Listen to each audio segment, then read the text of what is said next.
नमस्कार मित्रों, मैं आपका मित्र भूपेन ठाकरे स्वागत करता हूं अपने YouTube चैनल जीएस मंथन 88 पे। ठीक है, तो हम लोग जो है आज अध्ययन करेंगे मध्य प्रदेश की नदियां एवं नदी तंत्र, है ना। आज उसका भाग 5 हम संभवतः देखेंगे, संभवतः क्या देखने वाले हैं ना। तो स्टार्ट करते हैं आगे। चलिए, तो आज हम जो है मध्य प्रदेश की नदियां एवं नदी तंत्र के अंतर्गत हम जो है मुख्य रूप से आज ताप्ती नदी के विषय में समझने का प्रयास करेंगे। बात समझ में आ रही है आपको? तो मेरे साथ आप जो है, मैं आपसे एक बात ये कहना चाहता हूँ कि आप जो है जब भी पढ़ाई करें आप, तो रटने की बजाय आपका सारा ध्यान होना चाहिए कि आप अपनी अवधारणा को स्पष्ट करें। मतलब कॉन्सेप्ट बिल्डिंग, कॉन्सेप्ट का निर्माण करो, अवधारणाओं को अच्छा करो।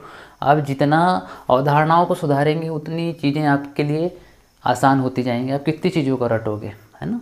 रटने का भी अपना तरीका होता है, पढ़ने का तरीका होता है, लेकिन मैं आपको कह रहा हूँ कि आप समझने पर जोर डालो। ठीक है, तो उसी के अंतर्गत यह है कि आज हम ताप्ती नदी के विषय में हम समझने की कोशिश करेंगे कि कैसा क्या सिस्टम है इसका, है ना। तो आइए देखते हैं। तो सबसे पहले तो हम स्टार्ट करेंगे भैया मध्य प्रदेश के नक्शे से, है ना। कि ये मध्य प्रदेश का मैप है, इस तरीके से है। ये आपको रट जाना चाहिए बिल्कुल, कि ऐसा बिल्कुल खट उठाए और मैप बना दिए।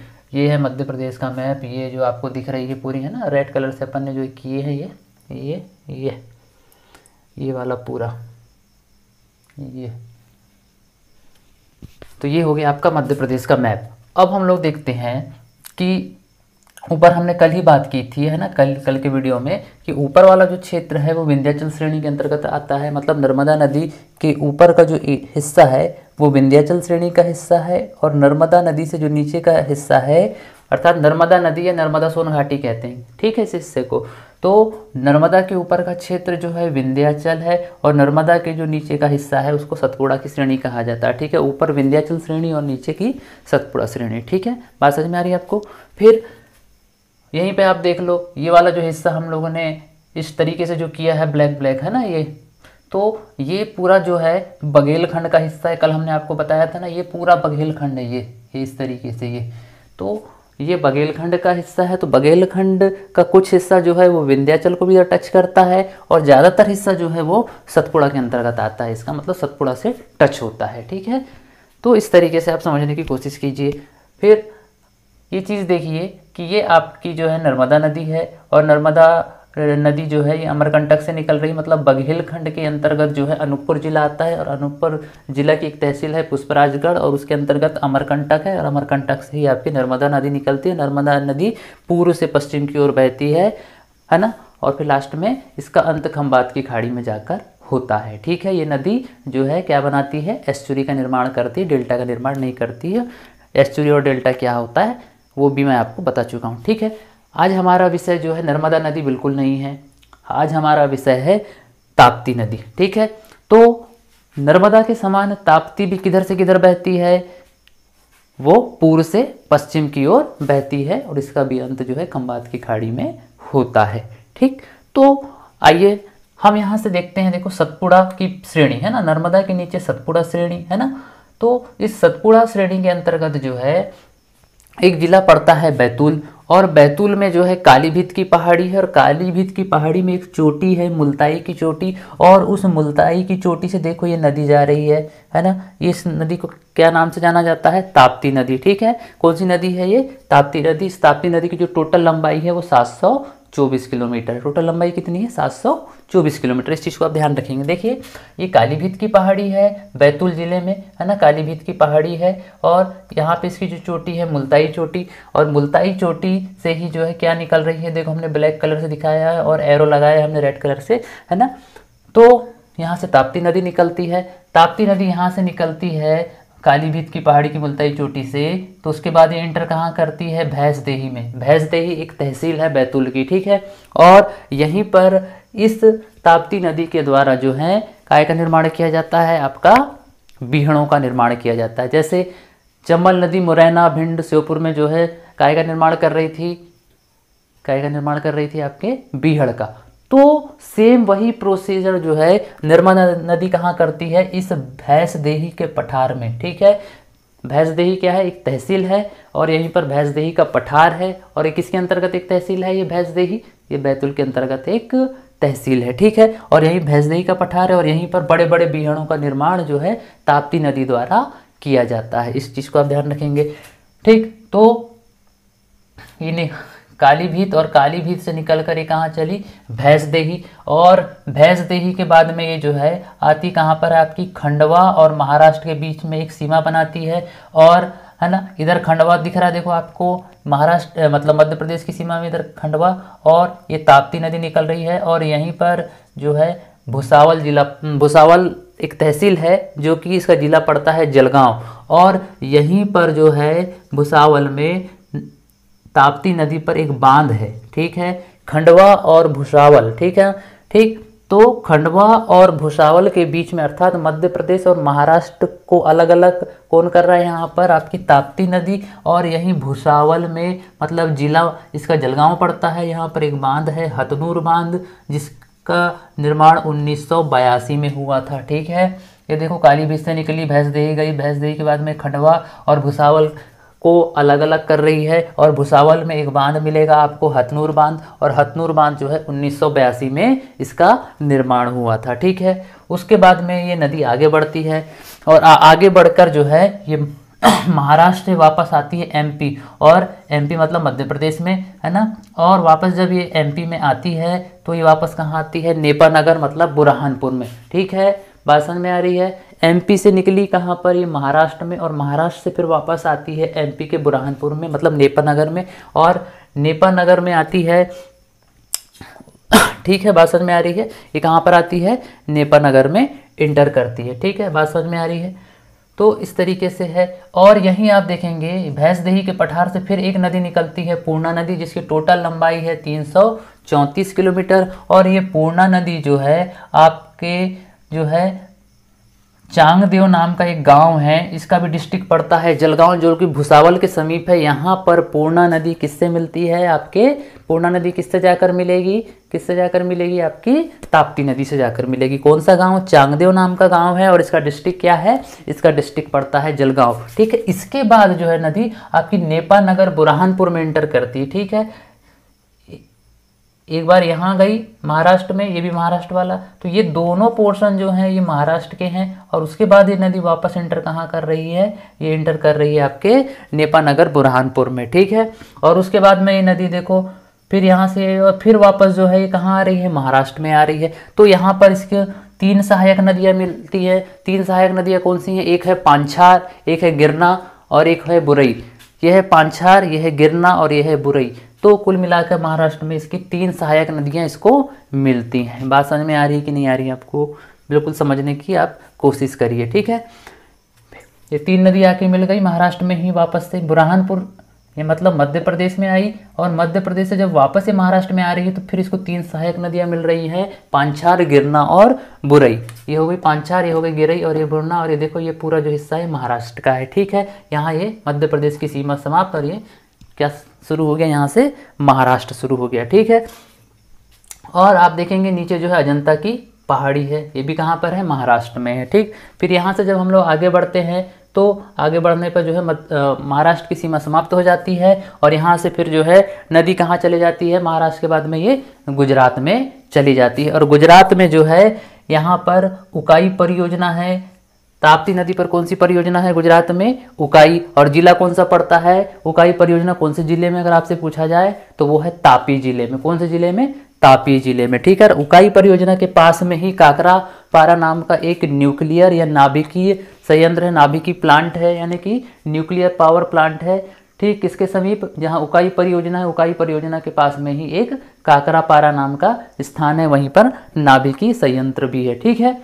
और एक कौन सी नदी के किनारे है ये भी जो है आपका ताप्ती नदी के किनारे है, लेकिन कहाँ पर है ये काकरापारा, ये गुजरात में है। बात समझ में आ रही है कि नहीं आ रही है आपको, ठीक। तो इस तरीके से है। फिर उसके बाद देखिए ये हो गया उकाई, क्योंकि यहाँ से जो है हमने बनाया है तो इधर महाराष्ट्र की सीमा है और ये गुजरात की सीमा। तो गुजरात की सीमा में देखो ताप्ती नदी के किनारे उकाई परियोजना हमको मिल रही है, काकरापारा मिल रहा है, थोड़े आगे बढ़ेंगे तो हमको डायमंड सिटी मतलब हीरा नगरी हमको सूरत मिल रही है, ठीक है।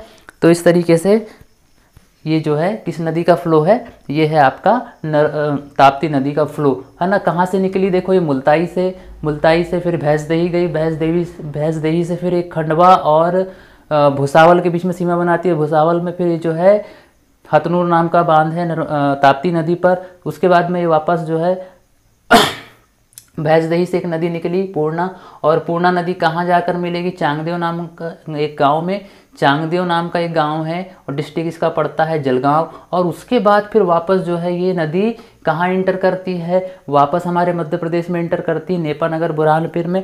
और फिर वहाँ से निकलने के बाद वापस एक इधर चले जाती है, महाराष्ट्र में जाती है। और महाराष्ट्र होते होते ये ताप्ती नदी कहाँ जाती है, आपके गुजरात में फिर यहाँ पर उकाई परियोजना, काकरापारा और न्यूक्लियर पावर प्लांट और सूरत नगरी हमको देखने को मिलती है। इस तरीके से आप समझने की कोशिश कीजिएगा। थोड़ा सा यहाँ पे कुछ चीज़ें हैं, बिल्कुल ध्यान दीजिएगा। हो सकता है परीक्षा में आपसे यहाँ से बहुत सारे प्रश्न आपसे पूछे जा सकते हैं, ठीक है।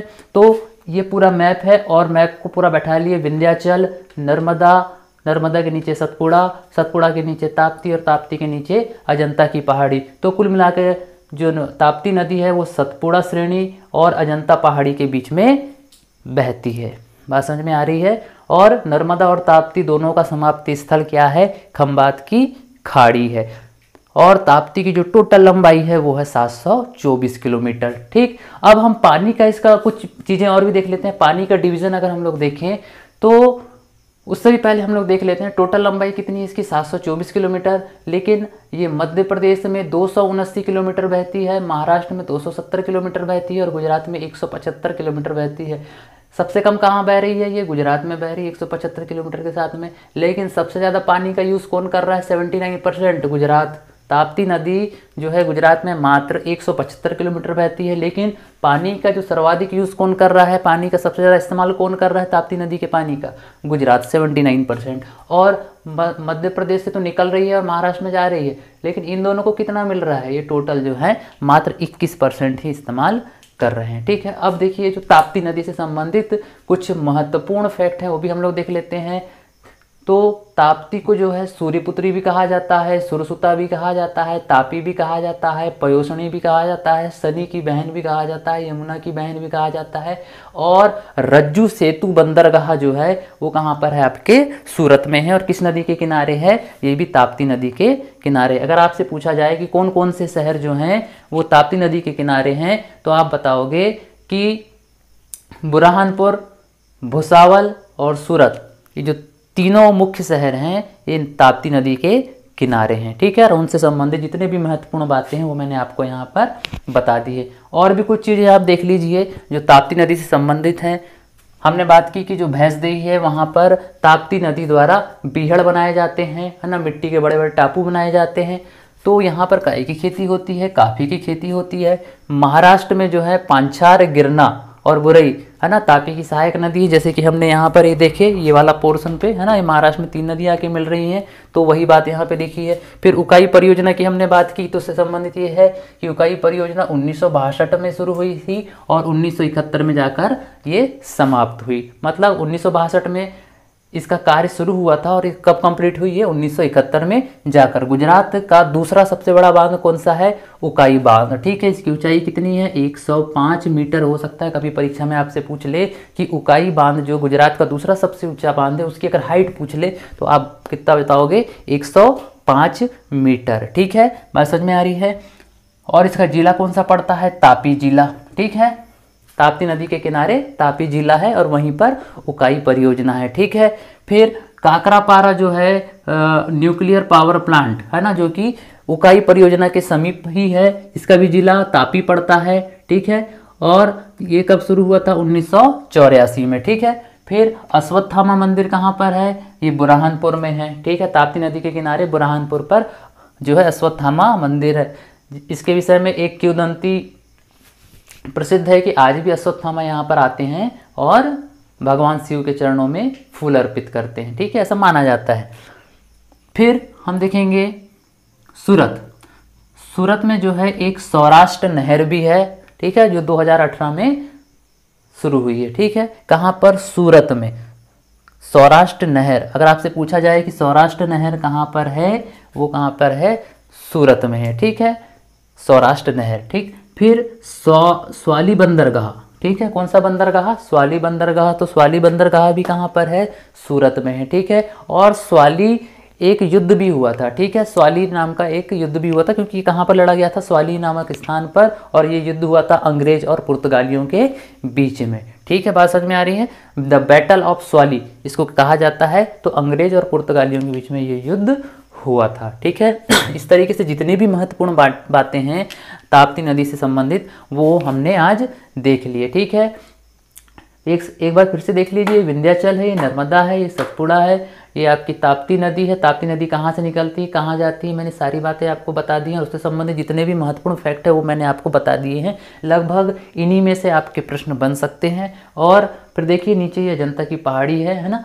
तो इस तरीके से मैंने जितनी भी बातें आपको ताप्ती से संबंधित बातें बताई हैं, आई होप कि आप सारी बातों को दिमाग में डाल लेंगे और समझने की कोशिश करेंगे। सिर्फ आपको मैप को समझना है और थोड़ा सा नदियों का फ्लो देखना है कि कहाँ जा रही है और कहाँ से निकल कर फिर कहाँ वापस एंटर कर रही है। और लास्ट उसका एक तो आप उसका ओरिजिन पॉइंट देखिए कि किस जगह से उसका उद्गम स्थान है, और उसका जो है एंडिंग पॉइंट आप देखिए कि वो किस जगह पे जाके समाप्त हो रही है और उसकी लंबाई, ठीक। और उससे संबंधित जितने भी महत्वपूर्ण बातें हैं हम तो देख ही रहे हैं, और उसी में से लगभग परीक्षा में प्रश्न पूछने की संभावनाएं हैं, ठीक है। तो आज के लिए हम इतना ही रखते हैं। बस मैप को अपने दिमाग में रखिए और मेन चीज़ है कॉन्सेप्ट पर आप जोर डालिए, ठीक है, रटने पर नहीं। समझिए, जितना समझोगे उतना अच्छा है आपके लिए, ठीक है। तो अगर आपको मेरा वीडियो पसंद आता है तो उसे प्लीज़ लाइक, सब्सक्राइब और शेयर ज़रूर कीजिए, और भैया कमेंट ज़रूर कीजिए, ठीक है। जय श्री राम।